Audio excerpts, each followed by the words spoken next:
அண்மை காலங்களாக நாங்கள் பார்த்திருக்கிறோம், செய்திகள் வாயிலாக படித்திருக்கிறோம்.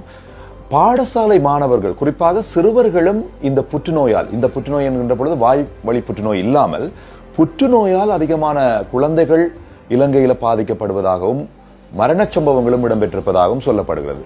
இது பற்றி சிறு விளக்கம் தாருங்கள். இலங்கையை பொறுத்தவரை சிறுவர்கள் என்று குறிப்பாக குறிப்பிட்டீர்கள். சிறுவர்கள் மாத்திரமல்ல, நீங்கள் கடந்த காலங்கள், கடந்த தசாப்தங்களுடன் ஒப்பிட்டு பார்க்கின்ற சந்தர்ப்பங்களில் சிறுவர்களில் புற்றுநோய் ஏற்படுகின்ற வாய்ப்புகள் அதிகரித்திருக்கின்றது. அதே போன்று வளர்ந்தவர்களின் தான் இந்த புற்றுநோய் சம்பவங்கள் கடந்த தசாப்தங்களை விட மிக அதிகமாக இருப்பதை நாங்கள் அவதானிக்கின்றோம். இதற்கு பல்வேறுபட்ட காரணங்கள் கூறப்படுகின்றது. முதலாவது எங்களுடைய உணவு பழக்கம், முறையற்ற உணவு பழக்கம் காணப்படுகின்றது. கடந்த தசாப்தங்களில் நாங்கள் வீட்டில் சமைத்து மாவை எடுத்துக்கொண்டால் கூட வீட்டில் தான் அரைப்போம். மற்ற தூள்களை எடுத்துக்கொண்டாலும் வீட்டில் அரைத்து பாவித்த சந்தர்ப்பங்கள் தான் காணப்படுகின்றது. தற்பொழுது அந்த நிலை மாறி அபிவிருத்தி என்ற பேச்சில் தற்பொழுது இன்ஸ்டன்ட் ஃபுட்ஸ் தான் அதிகமாக பாவிக்கப்படுகின்றது. பாடசாலை மாணவர்களை எடுத்துக்கொண்டால் பெற்றோர்கள் இது தொடர்பாக மிகவும் கட்டாயமாக தெரிந்திருக்க வேண்டும்.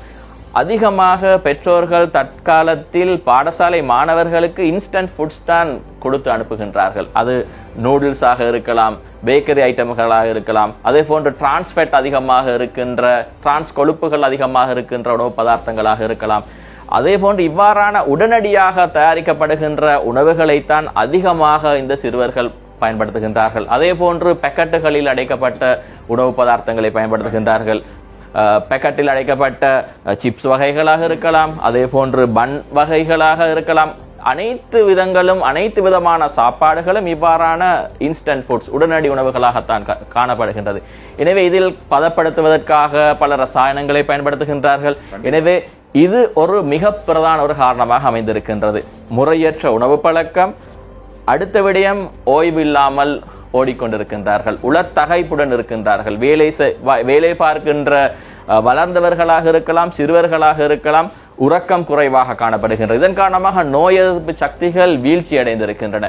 மிகவும் குறைந்த அளவு தூங்குகின்றார்கள், அதிகம் ஸ்கிரீனுக்கு முன்னால் செலவிடுகின்றார்கள். எனவே அவர்களுடைய ஒழுங்கான தூக்கம் பாதிக்கப்பட்டிருக்கின்றது. இதன் காரணமாக இவருடைய நோய் எதிர்ப்பு சக்தி வீழ்ச்சி அடைந்திருக்கின்றது.